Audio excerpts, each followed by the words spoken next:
नमस्कार, AB star news देख रहे हैं आप और हमारी देवभूमि में मैं हूं आपके साथ सोहन सिंह। बुलेटिन की शुरुआत करेंगे कुंभ की खबर के साथ। दरअसल कुंभ को लेकर के तैयारियां तेज हो गई हैं।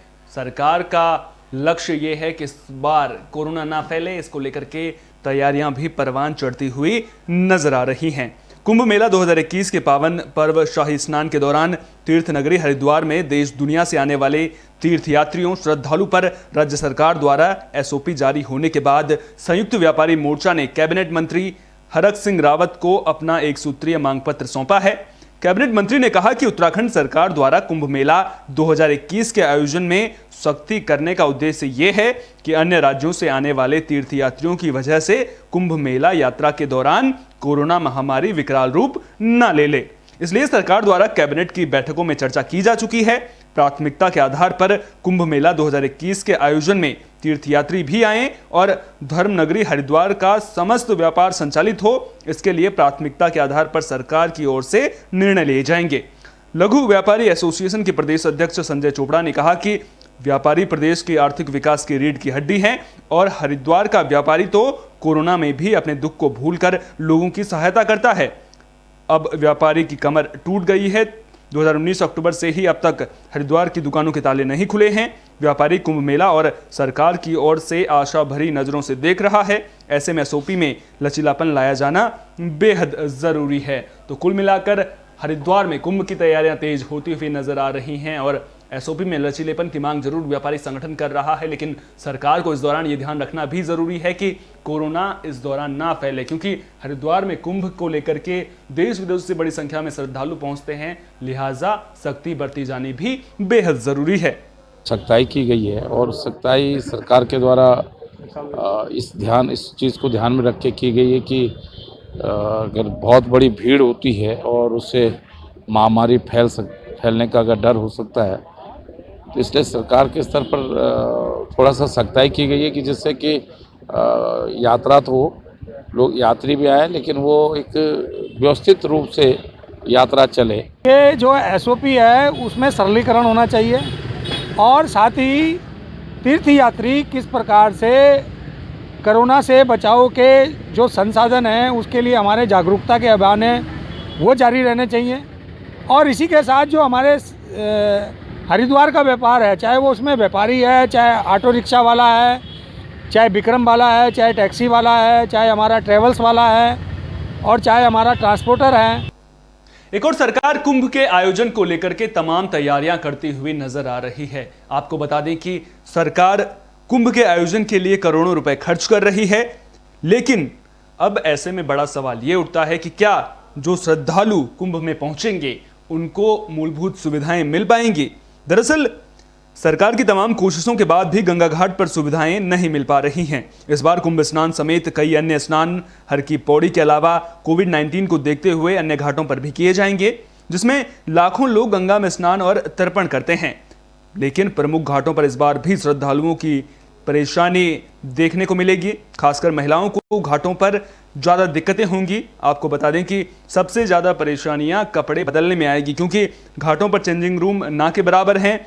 चोरों को लेकर के चाक चौबंद व्यवस्था को ठेंगा दिखाया जा रहा है। आपको बता दें कि चोरों ने जो चेंजिंग रूम हैं वो चुरा लिए हैं, जिसके बाद अब प्रशासनिक व्यवस्था पर जरूर सवालिया निशान खड़े हो रहे हैं। लेकिन वहीं दूसरी ओर लगातार जो मेलाधिकारी हैं वो ये आश्वासन देते हुए नजर आ रहे हैं कि जो भी जरूरतें हैं वो कुंभ के आयोजन से पहले पूरी कर दी जाएंगी। तो ऐसे कोई मेजर काम अब नहीं बचते हैं जिसमें कि हमें बहुत मेहनत की आवश्यकता होगी। सब फरवरी के एंड तक हो जाएंगे। अभी जो सेक्टर्स का डेवलपमेंट हो रहा है, चाहे अस्पताल बन रहे हों, पुलिस लाइंस बन रही हों, हमारे सेक्टर मैजिस्ट्रेट्स के ऑफिस बन रहे हों, वहाँ पे बिजली पानी की व्यवस्था है, ये वाले काम हमारे चल रहे हैं और ब्यूटिफिकेशन के कुछ वर्क चल रहे हैं। देखिए, अच्छी लाइटिंग हम लोग करवा रहे हैं। इसमें कुछ ब्रिजेस भी शामिल हैं, कुछ हमारी प्रमुख बिल्डिंग्स हैं वो भी शामिल हैं, पेंटिंग्स हम लोग करवा रहे हैं, कुछ चौराहों का सौंदर्यकरण हो रहा है। तो निश्चित रूप से रात को जो खूबसूरती हरिद्वार की और निखरेगी। बेसिकली जो हमारा सर्विलांस सिस्टम है उसमें कैमरे भी अभी इंस्टॉल होने वाले हैं। तो जैसे ही कैमरे इंस्टॉल हो वो हमारे पैनी निगाह जिसको आप कह रहे हैं, तो उस दौरान हमारी ये पैनी निगाह भी रहे। सरकार गंगा को स्वच्छ रखने के लिए तमाम योजनाएं चला रही है। आपको बता दें कि गंगा को स्वच्छ रखने के लिए करोड़ों रुपए भी खर्च किए जा रहे हैं। लेकिन वहीं दूसरी ओर मातृ सदन ने अनशन की घोषणा कर दी है। आपको बता दें कि गंगा की निर्मलता और अविरलता के लिए मातृ सदन काम करती है। एक बार फिर से इस संस्था ने अनशन की घोषणा कर दी है। 23 फरवरी से मातृ सदन के परमाध्यक्ष स्वामी शिवानंद के शिष्य ब्रह्मचारी आत्मबोधानंद अनशन पर बैठेंगे। आपको बता दें कि मातृ सदन घोषणा की है। इस बार उनकी सरकार से 4 मांगे प्रमुख हैं। साफ तौर पर उन्होंने कहा है कि अगर सरकार उनकी मांगों को पूरा नहीं करती है तो फिर वो अनशन पर बैठेंगे। आपको बता दें कि जो मांगे रखी गई हैं उनमें गंगा और उसकी सहायक नदियों और प्रस्तावित सभी परियोजनाओं पर रोक, रायवाला से रायघाटी तक खनन पर पूर्ण प्रतिबंध,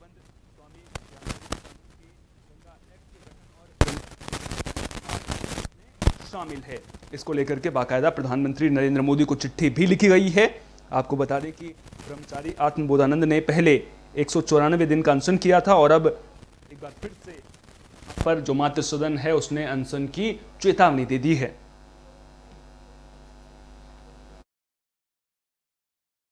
प्रमुख वही 4 है जो चानन जी के प्रमुख मांगों में है।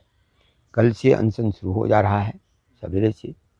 4 मांगों में यही है कि गंगा और उसके गंगा करे।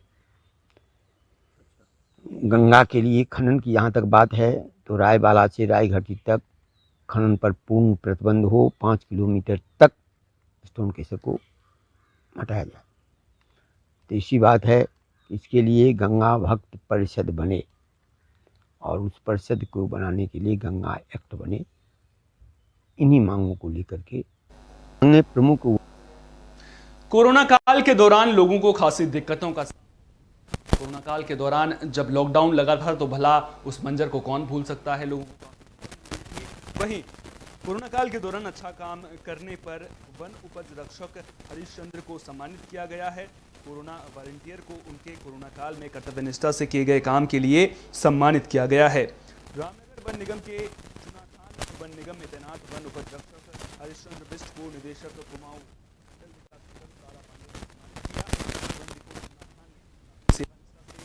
काम करने वाले और कोरोना काल के समय में वन उपज को सुरक्षित रखने के लिए हरीशचंद्र बिष्ट को यह सम्मान दिया गया है। कुमाऊं मंडल विकास निगम के निदेशक ने शॉल उड़ाकर सम्मान किया। इस मौके पर हरीशचंद्र बिष्ट ने कहा कि उनको शारीरिक रूप से एक्सीडेंट होने के कारण परेशानियां हैं, लेकिन उनके द्वारा 6 किलोमीटर पैदल चलकर या फिर साइकिल से अपनी सेवा को ईमानदारी से निभाया गया, जिसके लिए उन्हें कुमाऊं मंडल विकास निगम के निदेशक ने सम्मानित किया है। सर, मुझे हरिचंद बिष्ट कहते हैं। वन उपज रक्षक हूँ वन निगम चुनाखान डिपो में। तो साल पीरियड में जो ये दौर चला था कोरोना काल का, उसमें कोई भी हमारा स्टाफ जो है ड्यूटी आने से असमर्थ था और न कोई वाहन था न कुछ था। उसमें आने में काफ़ी बाधाएं हो रही थी। तो मेरा साहब यहाँ से 2 किलोमीटर पड़ता है घर। रास्ते में जंगल है, तो मैं हर परिस्थिति को झेलते हुए कोरोना काल को मात देते हुए अपनी ड्यूटी बखूबी रात और दिन 24 घंटे लगातार, और जो बाहरी तत्व हैं, असामाजिक तत्व हैं और मनचले व्यक्ति हैं, उनसे भी उलझते हुए लड़ते हुए मैंने जो है वन निगम डिपो को जो है सुरक्षित, अपना जो है जो भी माल था जब सब सुरक्षित अपने डिपो में सुरक्षित रखा। और इस पीरियड में जो है अकेले मैंने खबर रुद्रप्रयाग से है, जहां बुनियादी सुविधाओं की मांग को लेकर के प्रदर्शन किया गया है। आपको बता दें कि सरकार के सामने मांगे रखी गई हैं। सड़क, शिक्षा और स्वास्थ्य को लेकर के प्रदर्शन किया गया है। आपको बता दें कि यह प्रदर्शन पूर्वी बांगर संघर्ष समिति ने किया है। बाकायदा समिति ने आंदोलन भी शुरू कर दिया है। रुद्रप्रयाग जनपद के पूर्वी बांगर और पश्चिमी बांगर को आपस में सड़क मार्ग से जोड़ने की मांग को लेकर पूर्वी बांगर संघर्ष समिति ने आंदोलन शुरू किया है। छेनागाड़, बक्सीर, भुनालगांव सड़क के अंतिम छोड़ भिडारू में ग्रामीण जो है अनशन पर बैठे हुए हैं। पूर्वी बांगर संघर्ष समिति ने सड़क को मयाली, रणधार, बदानीताल मोटर मार्ग से जोड़ने समेत अन्य मांगों को लेकर के आर पार की लड़ाई का मन बना लिया है। भुनालगांव के बेडारू में क्रमिक अनशन शुरू करते हुए ग्रामीणों ने स्पष्ट कर दिया है कि जब तक सड़क का निर्माण का काम शुरू नहीं हो जाएगा तब तक उनका आंदोलन जारी रहेगा। आंदोलनकारियों का कहना है कि स्पेशल कंपोनेंट प्लान के तहत निर्मित छेनागाड़ से भुनालगांव तक मोटर मार्ग को लोक निर्माण विभाग को हस्तांतरित किया जाए। इसके साथ ही भटकनी गदेरे में मोटर पुल का भी निर्माण किया जाए। स्वास्थ्य केंद्रों में डॉक्टरों और अन्य पदों की तैनाती की जाए और स्कूलों में जो रिक्त पद चल रहे हैं उनमें शिक्षक भरे जाएं। तो अब देखना दिलचस्प होगा कि सरकार इन मांगों पर कितना ध्यान देती है और जो बुनियादी सुविधाएं नहीं मिल पा रही हैं वो कब तक इन गांव के लोगों को मिल पाती हैं।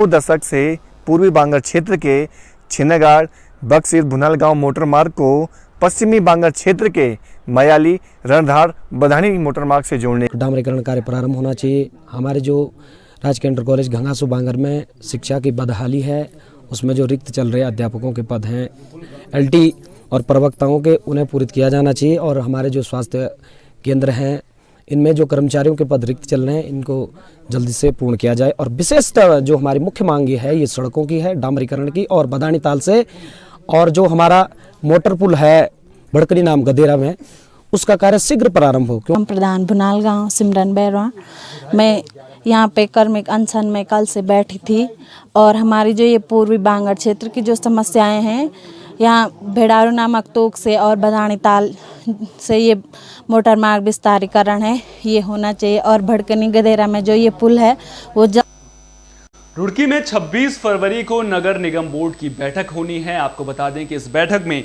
मीडिया पर प्रतिबंध लगा दिया गया है। 2019 में गठन हुए नगर निगम के बोर्ड की दूसरी बैठक 26 फरवरी को होनी है, लेकिन बड़ी बात यह है कि इस बोर्ड बैठक में मीडिया पर प्रतिबंध लगा दिया गया है। आपको बता दें कि ये निर्णय महापौर का है, जो बोर्ड बैठक में होने वाली फजीहत की कवरेज से बचना चाहते हैं, तो वहीं अब मीडिया के सवालों से भी बचने की कोशिश कर रहे हैं। बोर्ड बैठक में मीडिया के प्रवेश पर प्रतिबंध लगाने से निगम के पार्षद और नगर विधायक नाराजगी जाहिर कर रहे हैं। इसमें एक बात ये भी हो सकती है कि इस बार निगम के 40 वार्डों से करीब 850 प्रस्ताव अब तक आ चुके हैं, तो हंगामा होना लाजमी है। शायद ये भी एक वजह हो सकती है कि मीडिया पर इस बार प्रतिबंध लगाया गया है।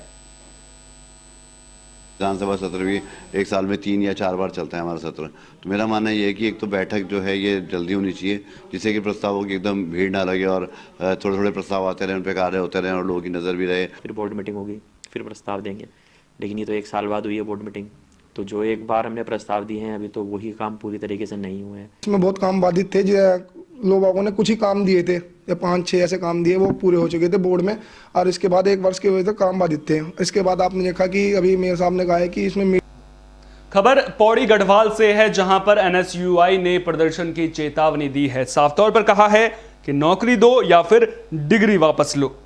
जनपद पौड़ी गढ़वाल में भारतीय राष्ट्रीय छात्र संगठन एनएसयूआई पौड़ी ने आज प्रेस वार्ता की। इस दौरान उन्होंने कहा कि आगामी 26 फरवरी को नौकरी दो या फिर डिग्री वापस लो की मांग को लेकर मुख्यमंत्री आवास का कूच किया जाएगा, जिसमें प्रदेश भर के बेरोजगार युवा और छात्र अपनी डिग्री लेकर पहुंचेंगे।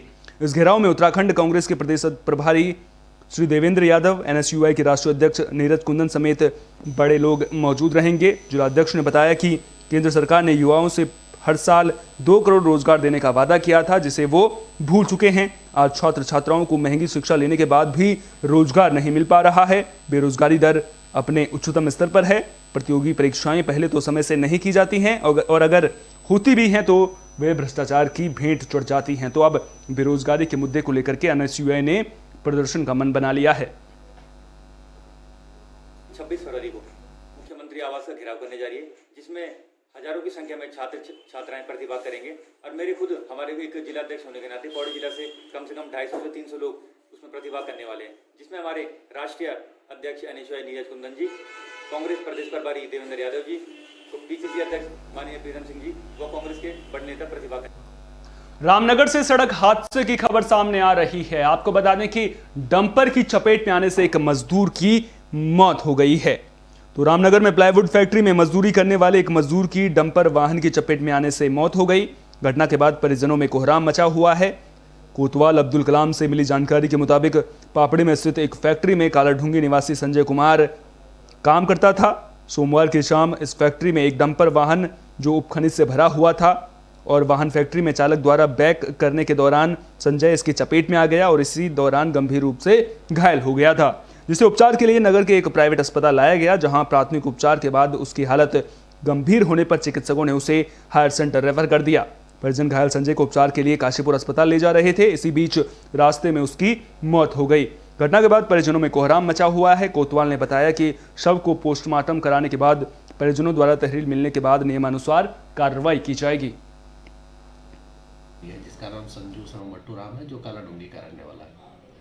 उनकी डेड बॉडी को पंचनामे और पोस्टमार्टम के लिए हम लोगों के द्वारा हॉस्पिटल भिजवा दिया गया।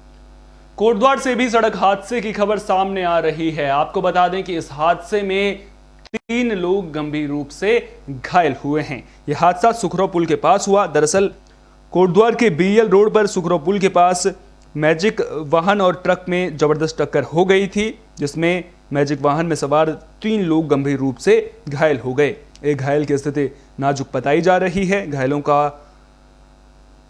आपको बता दें कि राहगीरों की मदद से इन घायलों को बेस चिकित्सालय कोटद्वार पहुंचाया गया, जहां पर इनका इलाज चल रहा है।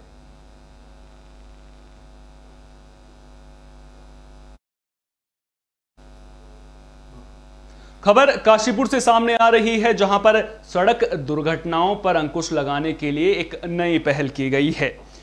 उधम सिंह नगर में लगातार सड़क दुर्घटनाओं का ग्राफ बढ़ता जा रहा है। बिना हेलमेट के वाहन चालकों की सड़क दुर्घटना में दर्दनाक मौतें भी हुई हैं। बढ़ते ग्राफ को देखते हुए पुलिस ने सड़क दुर्घटनाओं पर अंकुश लगाने के लिए एक अनोखी पहल शुरू की है। दरअसल बीते दिनों उत्तराखंड के डीजीपी अशोक कुमार कुमाऊं दौरे पर थे, जिसको लेकर काशीपुर में भी डीजीपी अशोक कुमार की जनसंवाद प्रोग्राम आयोजित किया गया था, जिसमें स्थानीय लोगों ने सीपीयू की बाइक चेकिंग पर सवाल उठाए थे और डीजीपी अशोक कुमार ने बाइक चेकिंग को लेकर शहर के अंदर कुछ दिनों के लिए मना कर दिया था, जिसके बाद बीते 10 दिनों में सड़क दुर्घटनाओं का ग्राफ इतनी तेजी से बढ़ा कि 10 दिनों के अंदर बिना हेलमेट के 6 वाहन चालकों की दर्दनाक मौत हो गई। इसी को देखकर आईटीआई थाना इंचार्ज विद्यादत्त जोशी ने एक अनोखी पहल शुरू की है, जिन्होंने सड़क पर टूटे फूटे हेलमेट और बिना हेलमेट के चला रहे बाइक सवारों को रोका गया और उनसे हेलमेट मंगवाकर यातायात नियमों के पालन करने की हिदायत दी गई है। उसमें श्रीमान क्षेत्राधिकारी महोदय, एएसपी महोदय जो काशीपुर है, उनका निर्देशन में एक अभियान चलाया गया था कि जो हेलमेट जिन पे नहीं है उनको चेक किया जाए, जिन पे टूटे हुए हेलमेट है। जो पुलिस को देख के कुछ लोग क्या कर रहे थे कि पुलिस को देख के जैसे देखा कि पुलिस की चेकिंग है तो अपना टूटा हुआ हेलमेट लगा के आगे निकलने के लिए प्रयास कर रहे थे। पुलिस वाले रोका, मंगाया हेलमेट, नया मंगाया और बहुत अच्छा काम कर रहे हैं वो लोग, बहुत बढ़िया काम कर रहे हैं। और यहाँ पे आईटीआई चौकी पे मुझे रोक लिया गया, मेरे पेपर चेक किए गए और बहुत ही अच्छा काम इस समय उत्तराखंड पुलिस कर रही है। आईटीआई चौकी वाले जिनके पास हेलमेट टूटा है, डैमेज है, मेरा हेलमेट सही था, मेरे को कुछ। हमारे देवभूमि में आज के लिए इतना ही। देश और दुनिया की तमाम अहम खबरों के लिए आप देखते रहिए विस्टा न्यूज़। मुझे दीजिए इजाजत, नमस्कार।